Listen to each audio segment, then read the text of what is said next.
주일 지나고 이 3일 밤에 함께 나와서 예배하는 여러분들을 환영하고 축복합니다. 하나님께서 성도에게 분명히 목적이 있어서 이 땅에 보내셨다라는 것이 성경의 가르침입니다. 사람은 보통 자기의 삶에서 불행이라고 불릴 수 있는 일들이 다 지나쳐가기를 원하지만 살아가면서 이런 일은 없습니다. 오히려 전혀 기대하지 않았던 불행한 일들을 겪게 됩니다. 그것도 예외가 없이 경험하게 됩니다. 그러나 성도에게는 이런 상황을 마주할 때도 잊지 말아야 할 중요한 진리가 있습니다. 무엇일까요? 바로 하나님은 결코 실수하지 않는다는 진리입니다. 이 진리가 그렇다면 왜 중요할까요? 이 진리를 바르게 믿지 못하면 우리는 삶에서 만나는 실패와 어려움과 고통을 마치 저주처럼 여기며 살아가기 때문입니다. 그렇다면 하나님께서 실수하지 않는 분이라는 이 진리를 믿게 되면 우리에게는 어떠한 변화가 뒤따르게 될까요? 바로 어떤 상황 속에서도 하나님을 신뢰할 수 있게 된다라는 것입니다. 하나님은 결코 우리에게 감당할 수 없는 시험을 허락하지 않게 됨을 믿게 되니까 마주한 그 암담한 현실의 벽이라고 할지라도 능히 무너뜨리시고 부셔주실 하나님의 전능하심을 신뢰하고 또한 가장 좋은 것을 예비해 두신 그 너머를 볼 수 있는 믿음의 눈을 가지고 살아갈 수 있게 되기 때문입니다.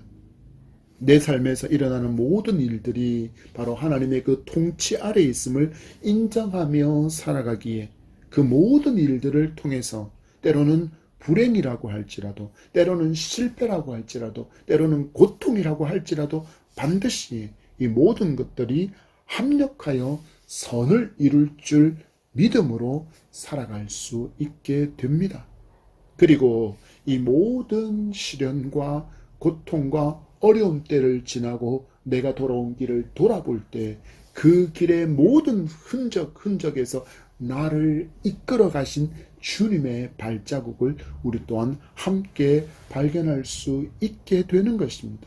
이런 믿음은 우리에게 임마누엘이라는 이 이름이 헛된 약속이 아니라 여전히 유효한 살아있는 하나님의 신실한 약속이라는 진리를 바르게 깨닫고 또한 우리에게 담대한 믿음을 줌을 믿으시기 바랍니다. 바울은 에베소서 1장의 말씀을 통해서 성도가 얼마나 하나님께 큰 복을 받은 존재인지를 알려주었습니다. 그리고 2장에 들어오면서부터는 이처럼 복된 성도로 불러주신 하나님께서 바로 성도인 우리에게, 교회인 우리에게 기대하시는 삶이 있다라는 것을 알려주고 있습니다.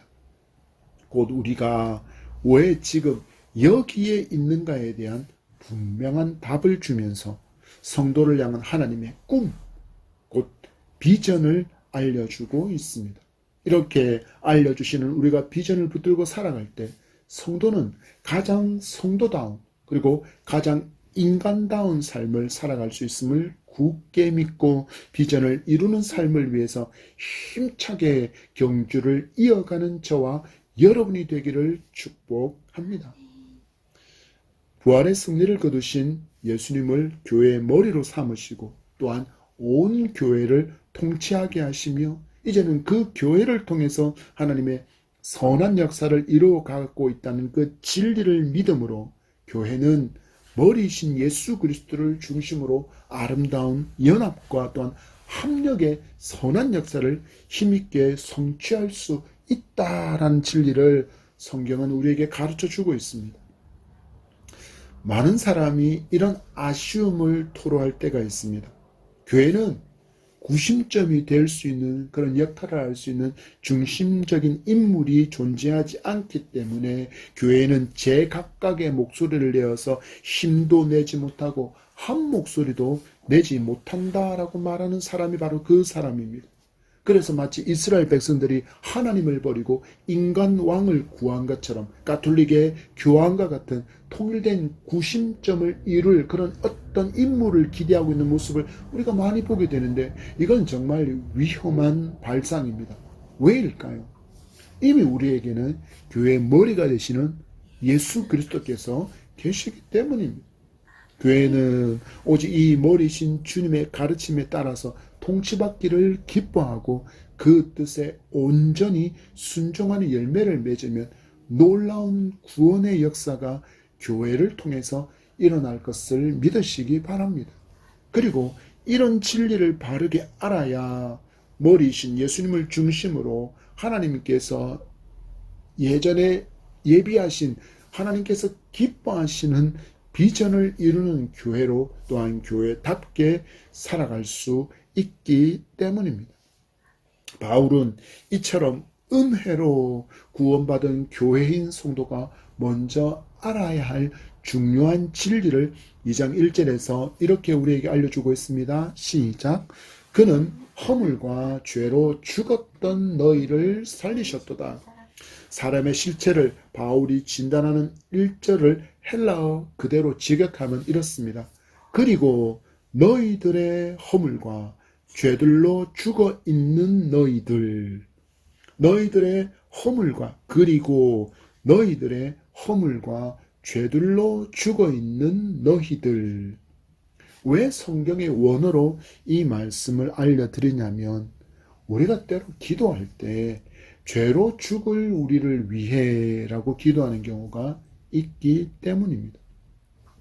죄로 죽을 우리를 위해서라는 말은 죄 문제를 해결을 받지 못하면 나중에 우리가 죽을 수 있는데, 예수님을 믿고 구원을 받으면 나중에 죽음을 면케 된다라는 의미를 담고 있기 때문입니다. 그러나 성경은 분명히 이야기합니다.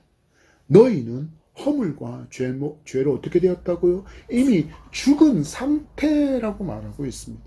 그럼 과연 이 두 개는 무슨 차이가 있을까요?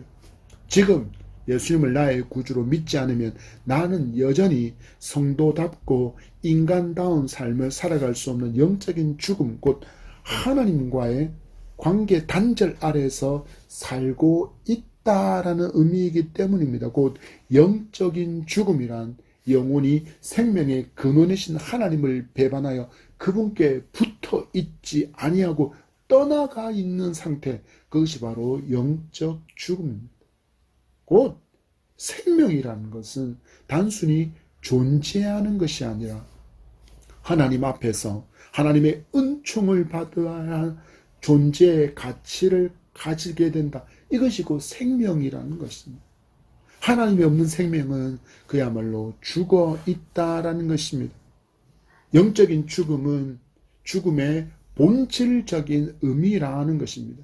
이 땅에 살아가는 많은 사람들은 육체의 죽음만을 죽음으로 이야기하지만, 기독교는 그게 아니라 하나님과의 관계가 끊어진 그것이 더 심각하고 더 중요한 문제라고 가르쳐 주고 있는 것입니다. 하나님과의 영원한 분리와 단절을 말하는 영원한 죽음이 바로 우리의 영적인 죽음이라는 것입니다. 그리고 이렇게 영적으로 죽은 사람은 아무런 소망이 없는 존재라는 것입니다. 본절에서 왜 성도가 때를 얻든지 못 얻든지 사랑하는 이들을 위해서, 예수님을 믿지 않는 사람들을 위해서 복음을 전해야 할지, 그 긴급성을 우리에게 알려주는 답을 우리가 발견할 수 있습니다. 바로 무엇입니까? 죽어 있기 때문입니다. 물놀이 하다가 물에 빠져서 허우적거리는 사람을 보면서 힘이 다 빠질 때까지 기다리는 것과는 전혀 차원이 다른 문제라는 것입니다. 바로 당장 끄집어내어서 인공호흡과 또한 심폐소생술을 실시해야만 한다는 것입니다. 그를 살릴 수 있는 유일한 방법, 또한 그를 살릴 수 있는 골든타임이 얼마 남지 않았기 때문입니다. 왜 그렇습니까? 성경이 우리 인생에 대하여 이렇게 교훈하고 있기 때문입니다. 이사야서 2장 22절 말씀에 너희는 인생을 의지하지 말라. 그의 호흡은 코에 있나니 새말 가치가 어디에 있느냐. 시편 90편 5절과 6절 말씀은 주께서 그들을 홍수처럼 쓸어 가시나이다. 그들은 잠깐 자는 것 같으며 아침에 돋는 풀 같으니이다.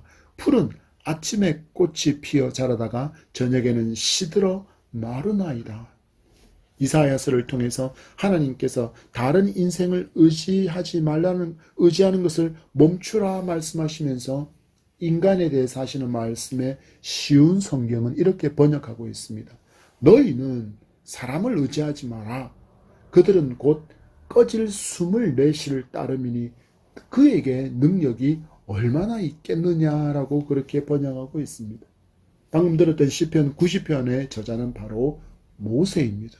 그리고 그 모세가 말하는 인생이 무엇입니까? 홍수처럼 쓸려가는 존재. 잠깐 낮잠 자는 것 같은 존재. 아침에 돋았다가 저녁에 시드는 풀 같은 존재. 더 중요한 진리는 과연 무엇일까요? 어떤 사람도 자신의 마지막 시간이 언제인지를 전혀 알 수 없다라는 것입니다. 이 진리를 알고 1절의 말씀을 바라보면 하나님의 나라와 의를 구하는 비전의 삶은 다음에 하지요, 나중에 할게요 라고 미룰 수 없는 너무나도 긴급한 사명이라는 것을 우리로 하여금 알게 합니다. 바울은 에베소 교회 성도들이 예수를 믿기 전의 상태를 말하고 있으며 또한 이것이 확대되어지면 유대인 성도들 그리고 3절에 기록되어져 있는 다른 이들, 즉 예수 그리스도를 전혀 알지 못하는 그들까지도 포함한 모든 인류가 어떤 상태라고요? 허물과 죄로 죽어 있다라고 성경은 말씀하고 있다라는 것입니다. 그렇다면 이렇게 하나님에게서 죄로 말미암아 단절된 영적인 죽음의 상태에 있는 사람의 삶은 어떤 삶을 살아가고 있을까요? 우리는 이 진리를 알면 우리는 이 시대를 믿음의 눈으로 진단할 수 있는 지혜를 얻게 될 줄 믿습니다. 2절의 말씀입니다. 시작. 그때 너희는 그 가운데에서 행하여 이 세상 풍조를 따르고 공중의 권세 잡은 자를 따랐으니 곧 지금 불순종의 아들들 가운데서 역사하는 영이라. 아멘. 먼저 영적으로 죽어있는 사람은 죄와 허물 가운데서 살아간다라고 1절은 말씀했고, 그러니 마땅하게 어떤 삶을 산다고요? 2절의 말씀에 이 세상 풍조를 따라간다라고 이야기합니다. 그런데 이 세상 풍조의 주인이 누구일까요?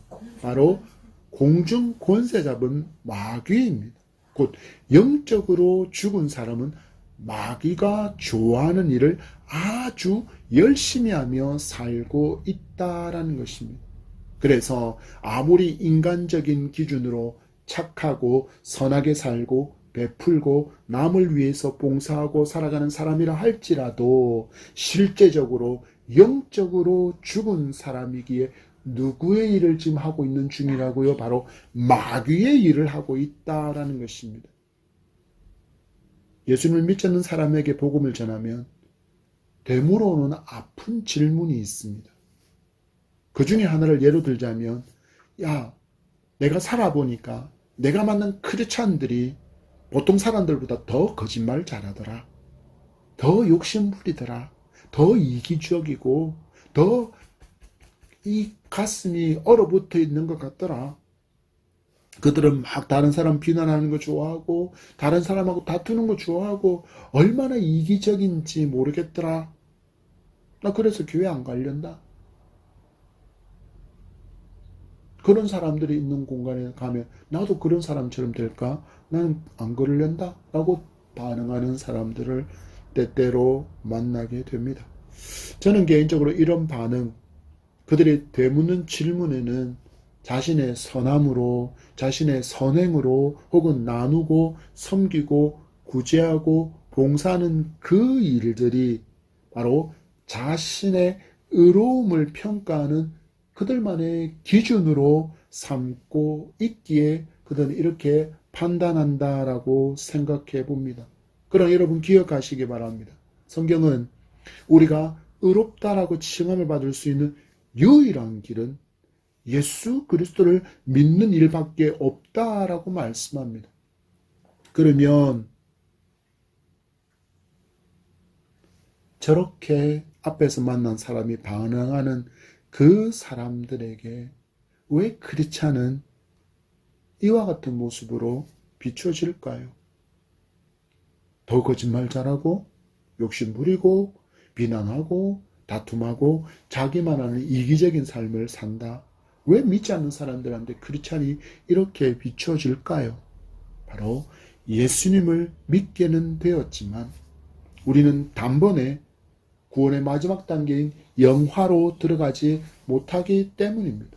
예수님을 믿었지만 우리가 마음으로 믿었지만 여전히 우리는 이 땅에 두 발을 딛고 살기에 세상 풍조가 지배하는 그 가운데서 살아갑니다. 그래서 눈에 보이는 것에 미혹되어서 그것을 쫓는 삶을 살기도 합니다. 그래서 때로는 믿지 않는 사람과 비교해 볼 때 선을 행하지도 못하고 베풀지도 못하고 나눔을 실천하지도 못하고 혹은 봉사로 섬기는 일도 못할 수도 있습니다.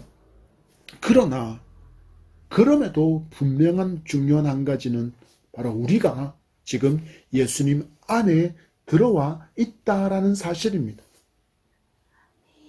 그리고 성도는 점점 예수님을 닮아가고 있다라는 것을 기억하시기 바랍니다. 그러나 이건 가만히 앉아 있어서 마치 컨베이어 벨트 위를 흘러가는 제품처럼 하나씩 하나씩 로봇팔에 의해서 조립되고 또 사람들에 의해서 제 모습을 갖춰가는 것이 아닙니다. 반드시 뭐가 필요하다고요? 수고와 노력이 필요합니다. 이것은 어떻게 살아야 한다는 말씀일까요? 이제는 세상의 풍조가 아닌 바로 예수님의 가르침, 곧 하나님의 말씀을 실천하는 삶을 살아야 한다라는 것입니다.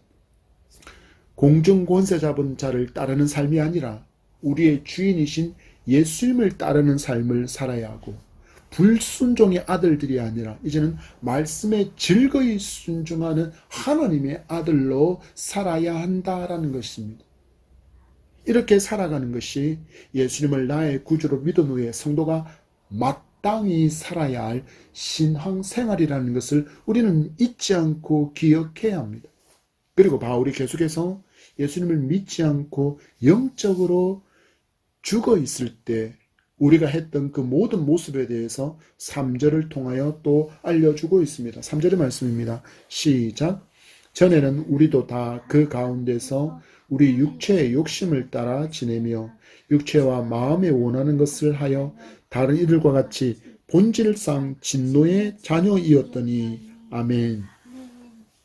지금은 우리가 예수님을 믿고 의롭다 칭함을 받는 하나님의 양자가 되었지만 우리도 예수님을 믿기 전에는 이들과 같았다라는 것입니다. 무엇을 따라서요? 바로 육체의 욕심을 따라서 지내왔다고 말합니다. 그리고 육체와 마음이 원하는 것을 거침없이 하며 살아왔다라는 것입니다. 이런 모습은 누가 보여주는 삶이라고 바울은 이야기합니까? 바로 본질상 진노의 자녀들이 살아가는 모습이라고 말씀합니다. 바로 죄의 문제를 해결받지 못해서 진노 아래에 또한 죽음의 공포 아래에서 신음하며 살아가는 사람들이 여전히 살고 있는 모습이 육체의 욕심을 따르고 또한 육체와 마음이 원하는 것을 내키지 않고 거리낌 없이 마음대로 하는 이 삶이 바로 영적으로 죽은 자의 삶이라는 것입니다. 이것이 누구라고요? 바울은 첫 번째로 그때 너희는 이라고 2절에서는 바로 에베소 교회 성도들을 이야기하고 그리고 3절 말씀에는 우리도라고 이야기하면서 유대인 크리스찬들을 말하고 3절 끝자락에 있는 다른 이들과 같이라고 표현하는 예수 그리스도를 전혀 알지 못하는 사람들 곧 모든 인류가 예수 그리스도를 믿기 전에는 어떤 사람으로 바로 진노의 자녀로 살아왔다라는 것입니다. 바로 우리가 그였다라는 것입니다. 아무런 소망도 아무런 희망도 없이 육체의 정욕만을 구하며 쾌락만을 추구하며 오직 나만을 위한 인생을 살아왔다라는 것입니다. 그런데 이런 우리에게 어떤 일이 일어났습니까? 1절의 말씀의 끝자락을 보십시오. 죄로 죽었던 너희를 어떻게 하셨다고요? 살리셨다라고 말씀. 우리가 생명을 얻게 되었다라는 것입니다. 죽었던 우리가 생명을 얻고 산자가 되었다라고 말씀합니다. 바로 여러분, 이것이 유앙겔리온, 이것이 바로 복음입니다. 이 복음을 전하지 않으면 들을 수 있는 사람이 없습니다. 우리가 외치지 않으면 아무도 듣지 못합니다. 그래서 성도는 때를 얻든지 못 얻든지 복음을 외치는 삶을 살아야 합니다. 나에게 먼저 이 복음을 들려주셨기 때문입니다. 들려진 이 복음을 믿을 수 있게 해주셨기 때문입니다. 이제 나는 죽은 자가 아니라 산 자가 되어 살아가고 있기 때문입니다. 우리는 여전히 공중의 권세 잡은 마귀가 왕노릇하고 있는 세상 한가운데서 살지만 예수님을 믿은 후 이제 우리의 신분은 완전히 바뀌었습니다. 공중 권세 잡은 그 통치 아래에 있지만 우리는 완전히 바뀐 존재라는 것입니다. 바로 죄인에서 의인으로 바뀌었습니다. 죄의 종에서 왕과 같은 제사장으로 바뀌었습니다. 지옥 백성에서 천국 백성으로 우리가 바뀐 것입니다. 그런데 이 모든 놀라운 일들이 일어났는데 내가 한 것이라고는 아무것도 없습니다. 하나님께서 하셨습니다. 바울이 이 진리를 이렇게 고백하고 있습니다. 4절의 말씀입니다. 시작. 긍휼이 풍성하신 하나님이 우리를 사랑하신 그 큰 사랑으로 인하여 이 모든 일들이 인하여 because 이것 때문에 이것으로 인하여 바로 하나님의 그 사랑과 긍휼에 풍성하신 그 하나님의 긍휼하심으로 말미암아 우리에게 구원이 일어났다라는 것입니다. 우리에게 구원의 기적이 일어난 것은 하나님의 사랑하신 그 큰 사랑과 그 긍휼하심의 결과라고 말씀하고 있습니다.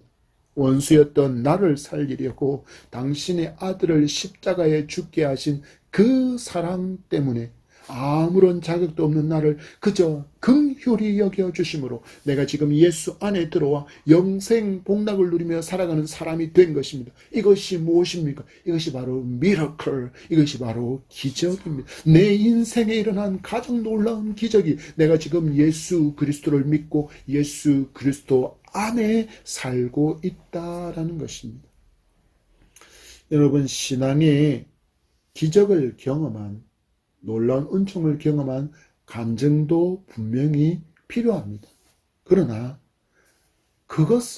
그것만을 전부라고 여겨서는 안 됩니다. 우리에게는 내게 일어난 이 놀라운 구원의 기적을 믿는 신실한 믿음이 필요합니다. 왜요? 믿음이 없으면 자꾸 다른 것을 넘보게 되기 때문입니다. 여러분 보십시오. 이스라엘 백성이 믿음이 무너지니 어떤 일을 펼칩니까? 바로 눈앞에 보이는 가나안의 우상이었던 바알과 아세라에게로 눈이 돌아가 버린 것처럼 우리도 믿음이 약해지고 말씀과 기도가 무너지면 어느 순간 하나님과 하나님의 약속의 성경의 말씀을 붙들고 따라가는 삶이 아니라 눈앞에 번쩍번쩍 버리는 것들로 나의 도움과 나의 능력을 삼으려고 합니다. 요즘 바가지 요금 때문에 사회적인 큰 이슈들이 계속 언론을 통해서 보도되고 있습니다. 시장에서 파는 음식인데 질도 좋지 않고 양도 너무 작게 주면서 비싼 가격에 파는 것입니다. 이러면 아주 잠시는 수익이 좀 더 날 수 있겠지만 장기적으로 보면 망하는 지름길입니다. 저도 예전에 사업을 했던 사람인지라 이 장사하는 사람의 마음을 10분 이해할 수 있습니다. 상가를 얻었다고 상해 보십시오. 상가를 얻어서 장사를 하면 당연히 매월 월세가 나갑니다. 공과금이 나갑니다. 세금도 날아갑니다. 차량도 유지하기 때문에 차량 유지비도 나갑니다. 직원을 들이면 인건비에 제법 많은 돈이 매월 정기적으로 지출되어져야 합니다. 그런데 손님이 오지 않습니다. 그러면 어떤 생각이 들까요? 바로 술수를 생각하게 됩니다. 새 제품이 아니라 새 것에 가까운 중고 제품을 넣어서 팔면 새 것을 파는 것과 같은 이익과 함께 중고, 재고까지 처리할 수 있는 그런 일석이조의 수익을 거둘 수 있을 것이라는 유혹이 넘실넘실하고 마음으로 밀려옵니다. 그런데 정말 이렇게 장사하면 그 달에는, 그 주간에는 좀 더 수익이 늘어날 수 있겠지만 그 이후로 손님은 더 이상 가게를 찾지 않습니다. 왜일까요? 나쁜 소문이 나기 때문입니다. 저 가게, 저 사장은 속여서 장사한다. 그러면 망하는 것은 순식간입니다. 신앙도 마찬가지입니다. 어려움을 만났을 때 하나님보다는 조금 더 빠르게 내 삶의 문제 혹은 어려움의 문제를 해결할 길이 어쩜 그렇게 많이도 보이는지 끊임없이 유혹의 손길이 나를 향하여 뻗어옵니다. 그러나 성도는 이때 결단하고 조심해야 합니다. 나는 하나님의 방법으로 일하리라. 나는 정직히 일하리라. 하나님만을 나의 도움과 나의 능력으로 삼으리라. 가장 좋은 것을 자녀에게 주시는 하나님이신 줄 믿고 하나님의 때를 기다릴 줄 아는 성장이, 그 신앙의 성장이 그래서 성도에게 필요한 것입니다. 그렇지 않으면 우리는 눈에 보이는 것, 그것도 가장 황홀하게 번쩍번쩍 이는 그것들에 내 눈도 내 마음도 뺏겨버리고 하나님보다 그것을 먼저 선택하고 의지하며 살게 됩니다. 이것이 불신앙으로 가는 지름길, 곧 망하는 길임을 또 명심하시기 바랍니다.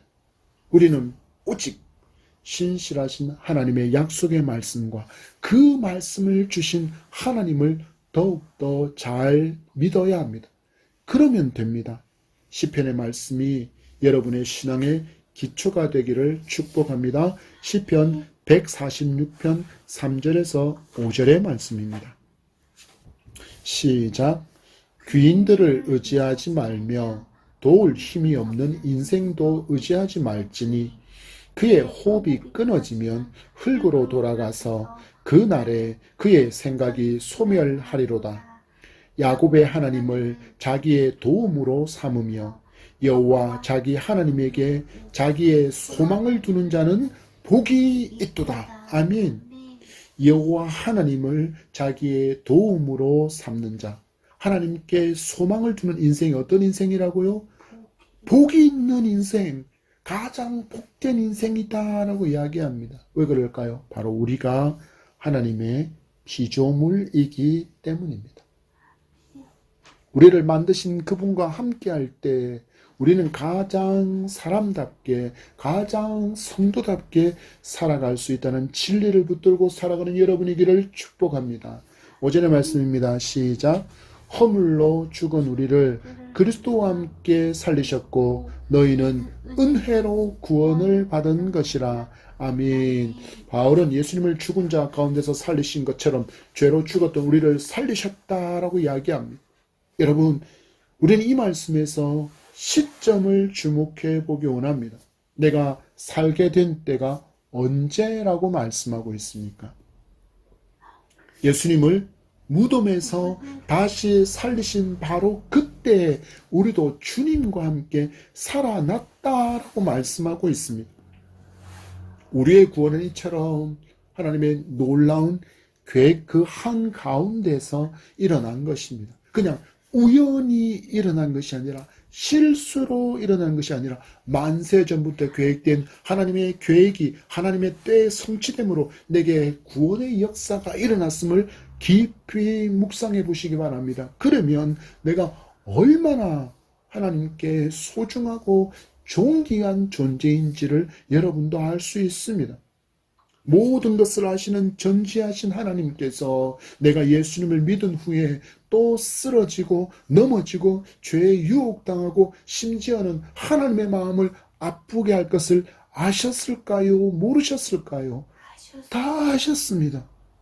그럼에도 불구하고 하나님은 저와 여러분을 당신의 자녀로 삼아주셨다라는 것이 바로 성경의 진리, 구원의 은혜입니다. 이 말씀은 내가 예수님을 믿은 후에 이런 삶을 살 것이기 때문에, 예를 들어서 내가 사업을 크게 해서 교회당을 세우고 많은 연약한 교회와 선교사, 가난한 자를 섬기게 될 것이기 때문에, 혹은 내가 큰 달란트를 남기는 일을 하게 될 것이기 때문에, 혹은 내가 유명한 사람이 되어서 선한 역사를 이룰 것이기 때문에, 그래서 나를 선택한 것이 아니다라고 말씀하고 있는 것입니다. 하나님께서 부어주신 것이로 하나님의 영광을 드러내는 삶을 살아갈 때 그것을 위해서 나를 주목하신 것이 아니라, 그것이 내게서 사라지는 결핍을 마주한 그때에도 내가 하나님을 향해서 원망하실 것도 분명히 아신 하나님께서 무엇으로요?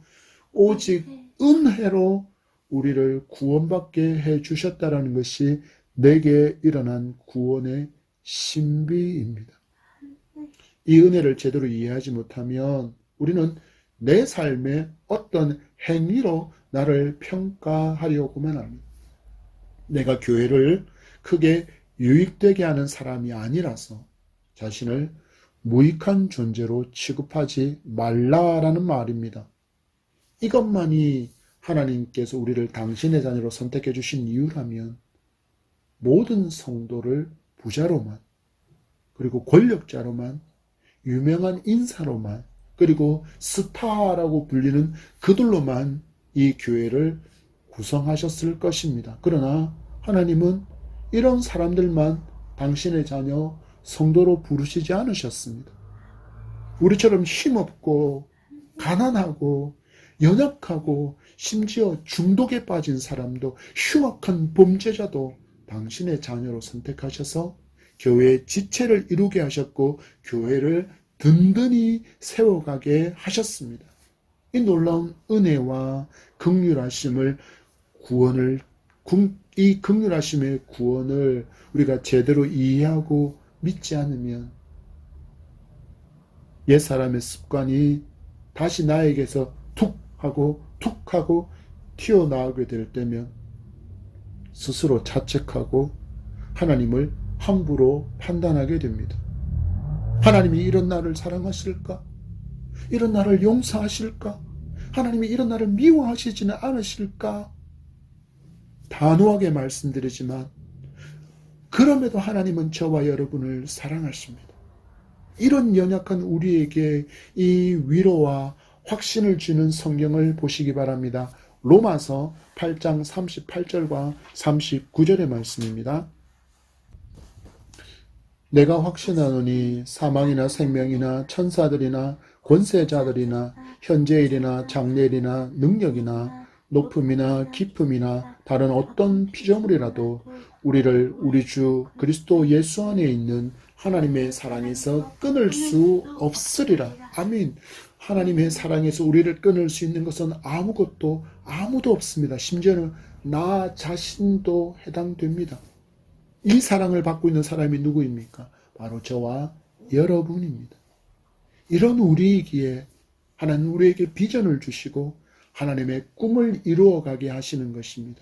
완전해서 우리를 쓰시는 것이 아닙니다. 뭔가 많은 것을 가졌기에 쓰시는 것이 아니라는 것입니다. 단지 하나님의 꿈을 우리에게 심어주셨기에 그 꿈을 발견하고 하나님의 꿈인 하나님의 나라와 하나님의 의를 구하며 살아가며 생명구원의 역사를 우리에게서 기대하시고 있다는 것을 믿고 이 말씀에 따라서 힘차게 순종하는 우리가 되기를 축복합니다. 말씀을 맺습니다. 하나님께서 우리를 허물과 죄로 죽은 자 가운데서 그 만극하신 사랑과 긍휼하심으로 우리를 살려내시고 당신의 자녀로 삼아주셨다고 오늘 말씀이 우리에게 증거하고 있습니다. 이처럼 놀라운 종기와 또한 큰 은혜와 사랑을 받은 사람이 저와 여러분임을 믿으시기 바랍니다. 우리가 예수님 밖에 있을 때는 진노의 자녀로 세상 풍조를 따르고 마귀를 쫓으며 불순종하는 삶을 살았지만 육체의 욕심을 따라 살기도 했고 또한 육체와 마음에 원하는 것을 하면서 하나님의 진노를 부르는 인생이었는데 이렇게 믿음으로 말미암아 하나님의 사랑을 입은 자가 되었습니다.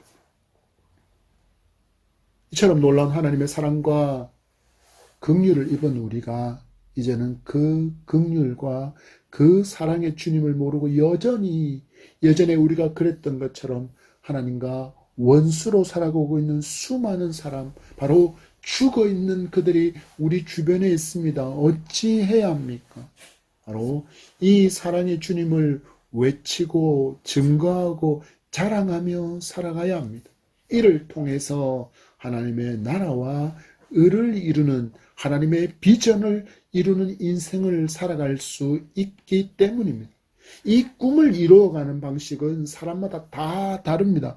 저와 여러분이 다르듯이 하나님은 저마다 각각의 사람들에게 꿈을 주시고 또한 그 꿈을 이룰 수 있는 달란트를 다르게 주셨기 때문입니다. 그래서 성도는 혼자가 아니라 성도는 연합하여 함께 하나님의 꿈을 이루어갈 때 우리는 머리이신 예수 그리스도 안에서 연합되어질 때 놀라운 역사를 이루어갈 수 있는 것입니다. 힘이 나는 것입니다. 우리 주신 말씀을 깊이 묵상하며 결단하고 말씀에 도전받는 우리가 되기를 축복합니다. 예담한 교회는 함께 이런 하나님의 꿈을 이루어가기를 소망하며 전진하고 있습니다. 다음 세대에게 믿음을 전승하는 교회, 죽은 자를 살리는 교회, 실족하고 넘어지고 주저앉은 무릎을 그 심령을 회복케 하는 교회의 사명을 잘 감당하여 하나님의 꿈을 끝까지 이루어가는 예담 향의 성도가 되기를 축복합니다.